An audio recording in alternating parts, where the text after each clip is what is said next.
In this video, we will be learning how to get Google Sheets to do all of our calculations for us, including our uncertainty calculations, using the types of data that you might collect in a lab experiment.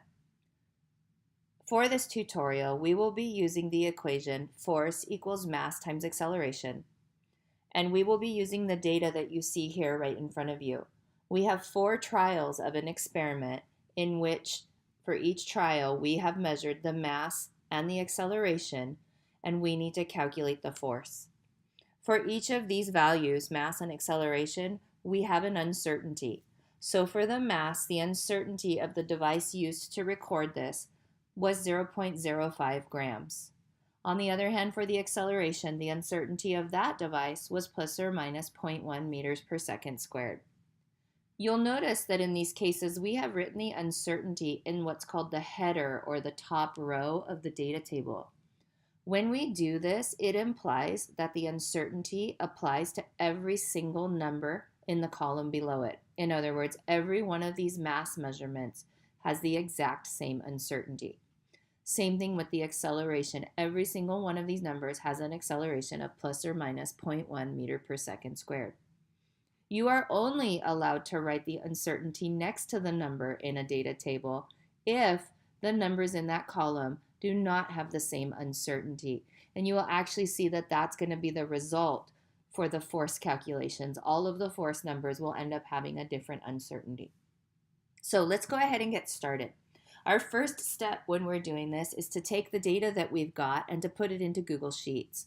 So here we have my Google Sheet, where I have already taken all of that data and I have entered it into the Google Sheet and it is ready to go.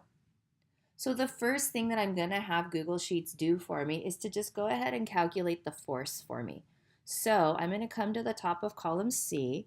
I'm going to label it force. It's always important when you're working in Google Sheets to label every single one of your columns, because you're going to see in a minute that this becomes a really complicated spreadsheet really quickly. And when you don't label, you quickly lose track of what you've got. So force. In the first cell, I'm going to go ahead and program it to do the equation for force. So I'm going to tell it equals, because we always start our calculations with an equal sign. That's what tells Google it's about to get an equation. Force is equal to the mass, so I'm going to click over here on the mass cell, times, use the symbol for multiplying, acceleration. So I've just told it, take A2, whatever value is in it, and multiply it by whatever is in B2. I'm going to hit return, and there's my force calculation for my first trial of this experiment. Now, I don't want to type that equation in multiple times, especially if I had tons of trials. If I had 100 trials, I don't want to type this thing in 100 times. So I'm going to come back up here to the cell that I put it in. I'm going to go to the bottom right corner of that cell where there's this little square. And when I hover over it, my pointer becomes a cross. I'm going to then click and drag down that corner, and that just carried that equation all the way down to every single cell I dragged it to. So what this has just done is it has just calculated the force for every single one of my trials. So let me just double click on one just to show you. In this next row here, you'll see that it took the contents of A3 and multiplied it by the contents of B3. If I click on the next row, same thing. You notice that it just kept going down the rows with my data. So it did all those calculations for me in about 10 seconds. If I hadn't been talking here explaining it to you, it was really fast. So now I have my force calculated for every data point, and now I have to go back and do some work with my uncertainties because I need to know the uncertainty of that force calculation. So the first thing that I'm going to do is I'm going to make some room, because I need space. I need to be able to put these numbers in and I need to be able to work with them. So Google Sheets is cool because I can make space really easy. I'm going to click on this acceleration column. I'm clicking at the very top of it. I'm going to then right click on it and click Insert Left. And I've just entered a column that's empty and ready for me to work with. And you notice when I did that, look over here at my force numbers. They didn't change.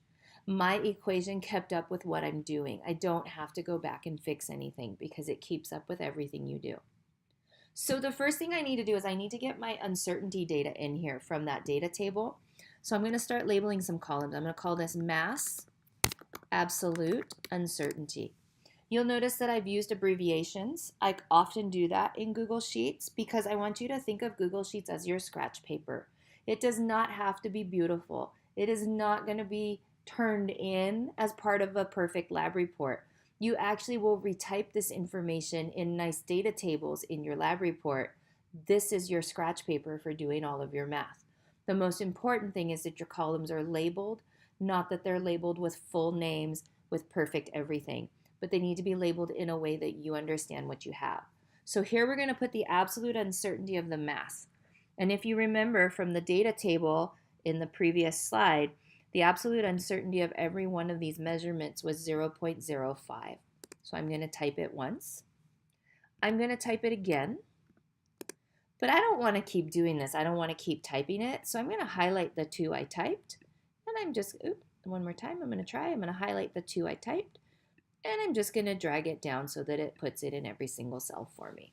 So there is my absolute uncertainty for all of my mass measurements. So now I'm going to come over here and I'm going to do exactly the same thing with my acceleration measurements. I'm going to click on my force column. I'm going to insert one left. I'm going to call it acceleration absolute uncertainty. I'm going to type my data in. I'm going to do the first couple. And then I'm going to go ahead and drag that corner down and I'm going to put it in. So there's my absolute uncertainty for my acceleration. Now, if you'll remember from our uncertainty lesson last class, we need to know the percent uncertainty for each of these in order to be able to add those together to get the uncertainty for the force. So I'm going to come over here to acceleration. I'm going to insert a column to the left. I'm going to call this column my mass percent uncertainty. And I'm going to tell Google Sheets what to do. I'm going to say this is equal to its absolute uncertainty divided by the actual measurement, which in this case is mass. And I'll hit return. I'm going to come up here and I'm going to drag that corner again. And now I have the percent uncertainty for every mass measurement. Now I'm going to come over here, do the exact same thing for acceleration. I'm going to insert one left. I'm going to call this the acceleration percent uncertainty. I'm going to tell Google Sheets that it's equal to whatever is the absolute uncertainty divided by the acceleration value. And then I'm going to come up here to this corner. I'm going to drag down and tell it to do that for every cell. So now I have the percent uncertainty for every single one of my measurements.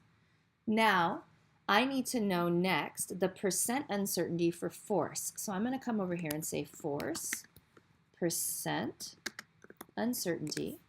And I'm going to tell it that this is equal to this mass percent uncertainty plus the acceleration. Because those numbers were multiplied by each other, I need to add their percent uncertainties to each other. Equals. I'm going to click up here, and now I'm going to drag to get it to do it for every single number. And then my very last step here, because I can't leave that as a percent uncertainty for force, I need to know the absolute uncertainty.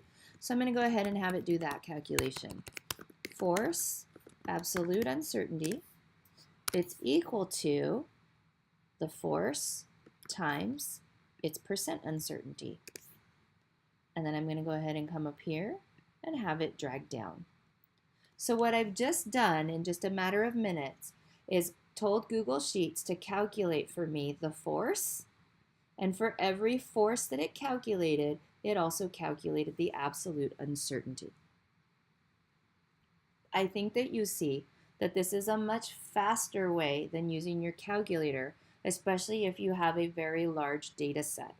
We'll get a lot of practice on this as we go throughout the next year or two of IB Bio.